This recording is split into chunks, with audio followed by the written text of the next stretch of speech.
Zealand's motorcycle heritage, brought to you by Classic Motorcycles.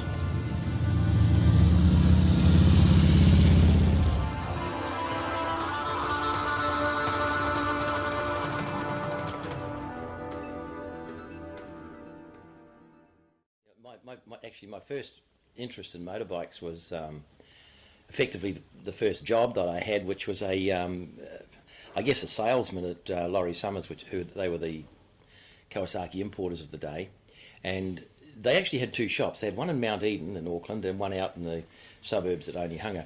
And my job was really, kind of taking people for test rides and trying to talk them into buying a motorbike, like all good salesmen. But the times that I'd take them out, and I recall one day we had a 750 Kawasaki, and this was a beautiful brand new gold H2, I think it was.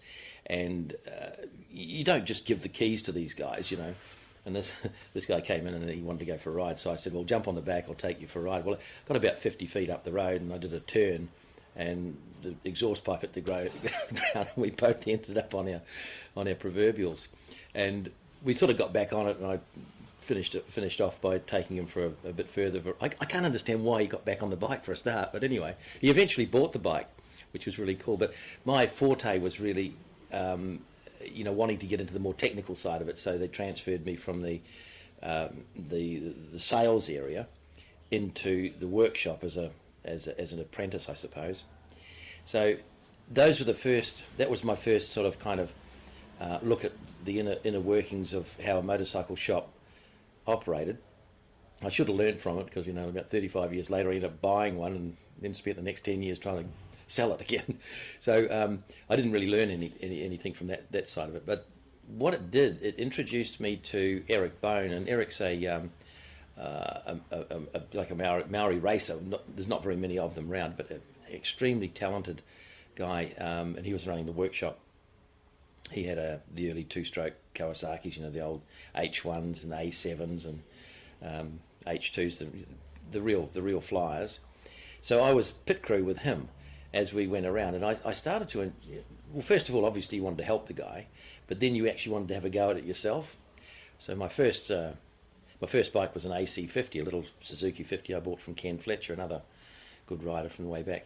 But that lasted about 3 months, I was earning about $60 a week and paying $40 of that as a hire purchase sort of thing, didn't actually figure too well.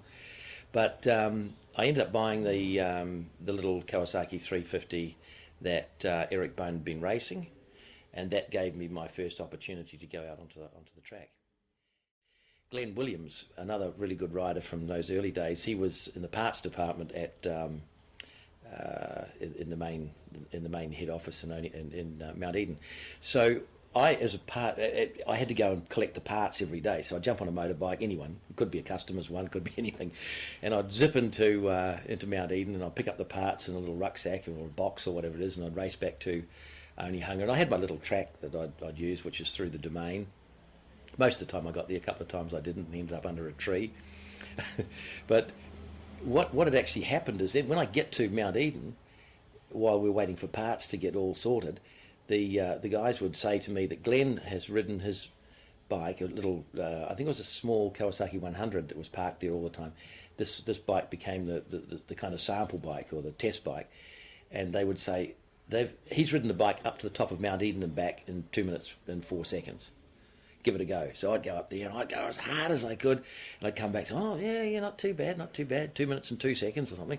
And I don't know whether it was right or wrong, because I wasn't doing any of the calculating. And then the next time I'd come back, next day or something like that, it would be, Glenn's done it in 2 minutes and 1. So I'd have another go.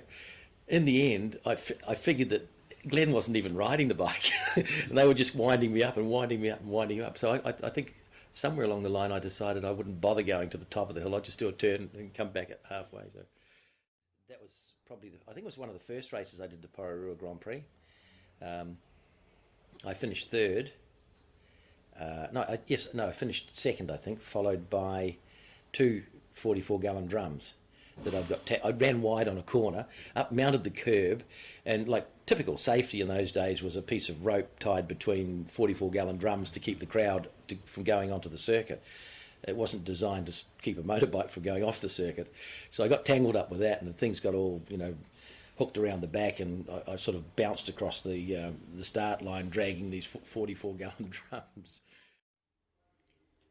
I think it might sound strange, but the first race that I did on the A7, I had this expectation that I would be somewhere down the back, but for some reason, whether it was a bit of the fact that I had a bit of talent, I don't know, but I ended up like right up the front row, and it was in those very early days that I realised that, well, hang on, it looks pretty cool, but I can actually compete with these guys.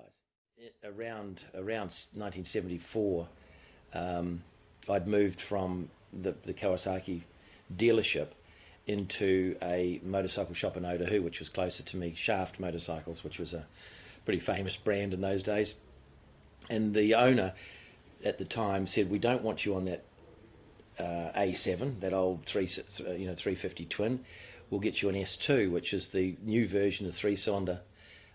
We took that. I rode it once, and I did not like it at all. And I said to them, guys, this isn't me. I'd prefer my old bike. And that's when they said, we don't want you on a small bike. Let's give you a 750. And straight away I went, whoa, hang on, I can't do that, because I would be competing directly with Alan Collison, directly with Eric Bone on his H2, and a whole bunch of us, Steve Maxwell, all these guys from that ride them really, really, really quick. And I didn't think I'd even compete with them. I knew I was okay on the smaller bikes, but the big ones, no, a bit big. Anyway, they just said, this is it. There's no argument. And Shaft said, this is the bike. Get on it and ride it. And incidentally, Jim, who was running Shaft at the time, he said, your sole and only goal is to beat Eric Bone. And I can't do that. I can't do it. Anyway, we went to Hamilton. And you remember the Hamilton Rose? It's a great little circuit. It's tight, and it was kind of cool. And again, not exactly totally safe, but I went out in I took three bikes. I took the old A7, I took a little bike that I was playing with, and I took the H2. And when I got onto the H2, it actually felt pretty good. And I got into the race fairly early on with Eric, and I just sat on his tail the whole time. And about 3 or 4 laps from the end, I went, shall I, shan't I? Because I knew I could do it. And I did. I overtook him. And he didn't overtake me back, and I ended up winning the race. The first time I went to Australia for the 6 hour, being a New Zealander, and this has happened to me well after this, Australians do not take kindly for New Zealanders to go across to Australia and compete on the same level. So the blocks that they put in, albeit subtle, are usually quite effective. So when I got there, it was kind of the first thing they did is dish me completely. Who the hell are you? We don't know who you are. Even the fact that I'd had support from Kawasaki New Zealand, and they just said, no, we don't want any Kiwis coming over here taking our spots. So I had to use a private bike to do the race, and that was only then after that race that they started to take notice. So all the way through my career, every time I moved from one kind of racing sport, and when I say sport, I'm talking, production racing into super bikes. There's a specialist there, and he's the target that you've got to beat. And then it goes to endurance racing, for example. Then you've got all these the fantastic French people that are so good at endurance racing. And we go to Suzuka and we beat them. Oh yeah, that's cool, And then you suddenly confronted with the Grand Prix, and these are these larger than life characters like the likes of Kenny Roberts, factory Yamaha.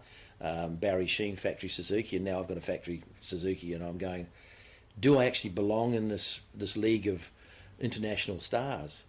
And it took me probably 6 months in Grand Prix racing before I realised that I could foot it with these guys on a one-on-one basis.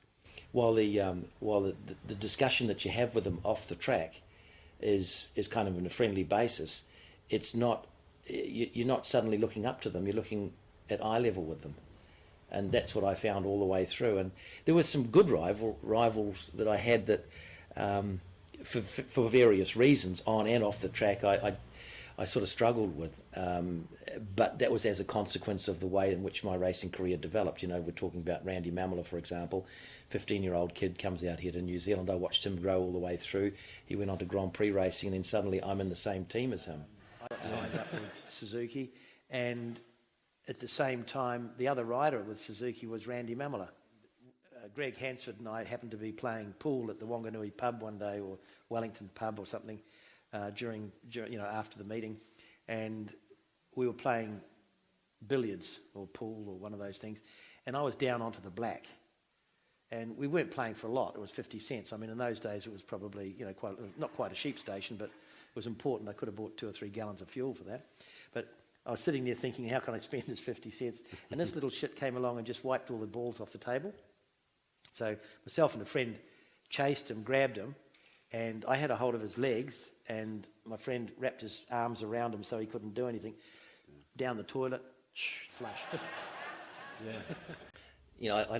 I look back on my life and I see the races, the real predominant races that I've won. Daytona a couple of times in the not only in the 200-mile race but also the superbike race. Then the Suzuka 8-hour race. The Isle of Man 3 times, and the Imola 200. And once you start looking at those things, you kind of sit back and you think, it's not a bad achievement, because there's not all that many riders that have ever done those independent races. And bear in mind that each one of them is a different type of race. You've got the high-speed banked ovals of Daytona. They require a specialist type of riding style. And you can learn that, but you still have to go there and do it, and it's quite difficult. Then you go to the actual races in the endurance races, for example. Again, completely different motorbike, different riding styles required, different mechanical aspects of the bikes. You have to pace yourself. Although nowadays it's an 8-hour race, but in those days we still had to go as hard as we could. But bear in mind that the bikes were probably a little bit more fragile back in those early days. But it's a different type of race altogether. Then you go to the Isle of Man, which is a street, effectively a road course. And that road course itself requires a completely different take again on it, because you're not just out there racing around on a track. You're actually trying to protect yourself. The circuit does not take prisoners at all, and it's not selective on who it does decide when it wants to take somebody. So it could be anybody, it could be your time in a split second any time. So that's there's not very many people that have turned up, done the race and been able to get away with it kind of injury free, so to speak, in such a short period. So I feel privileged that I've been able to do all of those races, and then obviously the Grand Prix, which is the pinnacle of most of motorsport, I suppose, in terms of motorcycling. The MotoGP style of racing is kind of like that. You're looking for that 100th of a second every lap, every corner, and I was able to get second in the World Championship. I didn't win it, but certainly I still feel pretty proud that when you put all of those events together, and the different types of bikes that I'd been riding, both 2-stroke and 4-stroke, in effectively such a short space of time. Because when I think about it, I started racing in 74, or 73, 74, probably 74, and I'd finished Grand Prix racing in 82. So that's not actually a long time.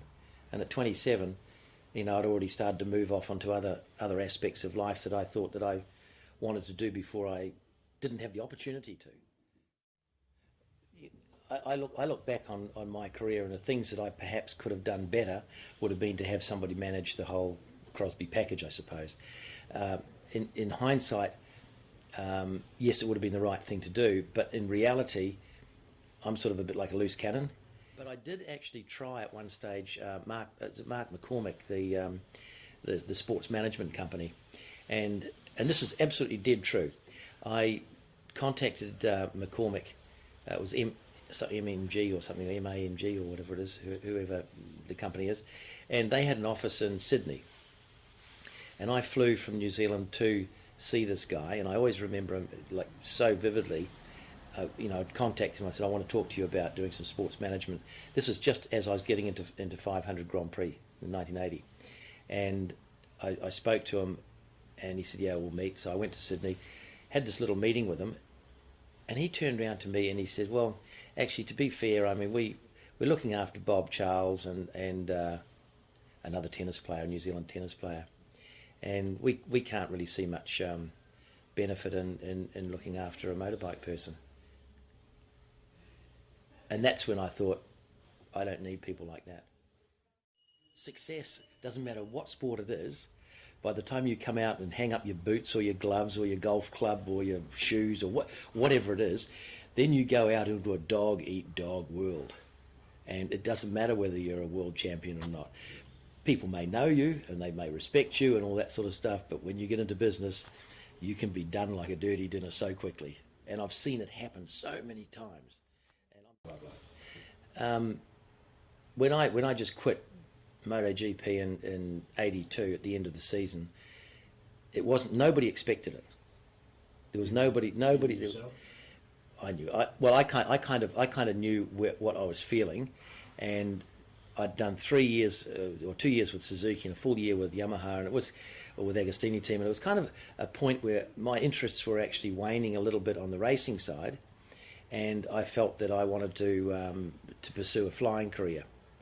So that was one of the things, but I guess when I also look back on it, was it the correct thing to do, or did I do it too early? Did I kind of leave the scene and think I could come back later? And the following year in '83, I got a couple of approaches from companies to say, would you go back and write? And I thought to myself at the time, do I, don't I, do I? I said, no. If you can walk away with what I've been able to achieve, and not get into that point where you just kind of work your way backwards through the field and suddenly you're there just to pick up a bit of start money or the odd bit of prize money and the crumbs and dregs at the bottom. Well, that's not me. I wanted to get out, and at 27 I was out. I said, see you later, sayonara, gone. I'm hasta la vista, baby, I'm gone. 96, I think it was. I got out of the motorcycle industry completely. I'd gone completely out. And when I got remarried, actually, my wife didn't even know I was a racing motorbike rider. Never even knew it. But we did go to the Australian Grand Prix, and I took my wife over to that, and somebody came along and asked me for an autograph, and she said, "What do you want his autograph for?" And that's when it all sort of come out, because I didn't say anything at all. In fact, she encouraged me to pull out all my old trophies that had been stashed away in a cardboard box under the stairs. So now somebody found us up at Matakana one day and said, "Would you do some work on a motorbike?" And I said, "No, I don't want to do that." And then I thought, maybe I could build an old Z1 again and sort of relive my youth and get some enthusiasm back into it. And 3 or 4 years later, I've got this company that just builds Z1s, so it's kind of cool to be able to get up in the morning, walk 10 feet into your big workshop and stay in there all day, and then come in at sort of 5:30 and have a beer.